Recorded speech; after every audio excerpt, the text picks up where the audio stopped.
भारत माता की जय। এই শুনেছো ভাই, শুনেছো? তৃণমূল কংগ্রেস এজেন্টদেরকে কিনে আনবার জন্য টাকা দিয়ে তাদেরকে কিনবার জন্য, মানে আবার বিজেপির এজেন্টদেরকে কিনে নেওয়ার জন্য 2 কোটি টাকা পার লোকসভা অ্যালট করেছে। আমি বলি 144 জন করে একটা লোকসভায় মিনিমাম এজেন্ট থাকবেন। ভাই 1 লাখ টাকায় বিক্রি হলে খুব ক্ষতি, জীবন শেষ। কেউ 50,000 টাকায় বিক্রি হলে ভীষণ শেষ। আর তৃণমূল কংগ্রেসের প্রত্যেকটা লিডারদের দিকে নজর রাখবেন, যারা যাবে একদম সেইভাবে সাহায্য করবেন।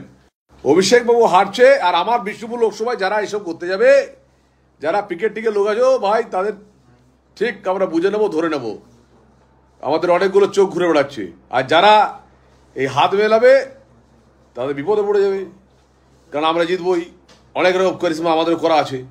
আর যারা আমার এজেন্ট হচ্ছেন, ভারতীয় জনতা পার্টির এজেন্ট হচ্ছেন, তাদেরকে বলবো ভোটার কার্ড সঙ্গে নিয়ে আগামীকাল সন্ধ্যে চলে আসুন। আপনারা হচ্ছেন একটা হস্তি, কারণ আপনারা বিক্রি হন না।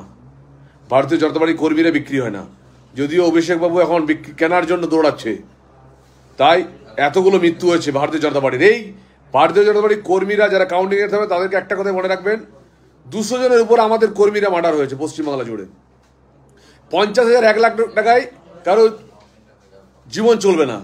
কিন্তু এই হতচ্ছটাটা যদি আমরা ঠিক মতো কাউন্টিং দেখি, তাহলে আমি নিঃসন্দেহে বলতে পারি আমরা এক্সিট পোল যা বলছেন, শুভেন্দুদা যা বলছেন, দিল্লির নেতৃত্ব যা বলছে, আমরা সেই সিটেই পাবো।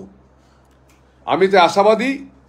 প্রত্যেকে নিজের নিজের করেছেন, কিচ্ছু দেখতে যাবে না। আপনারা যারা কাউন্টিং এজেন্ট হবেন, যারা আছেন, তারা মনের গর্বে মনের বুক ফুলিয়ে আসুন।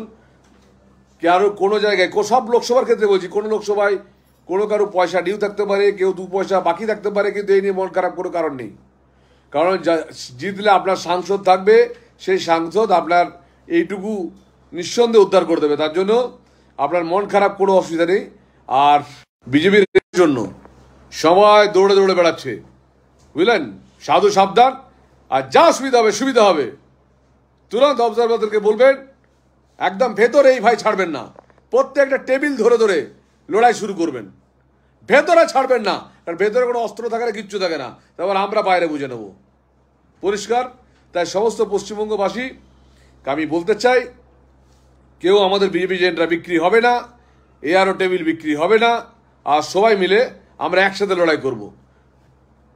ভারত মাতা কি জয়। নরেন্দ্র মোদীজিকে যদি একদিনের জন্য নিজের গুরুদেব ভাবেন, নরেন্দ্র মোদীজিকে যদি একদিনের জন্য নিজের নেতা ভাবেন, তাহলে মোদীজিকে দেখুন সনাতনীদের বাঁচানোর জন্য কি না কি করছেন।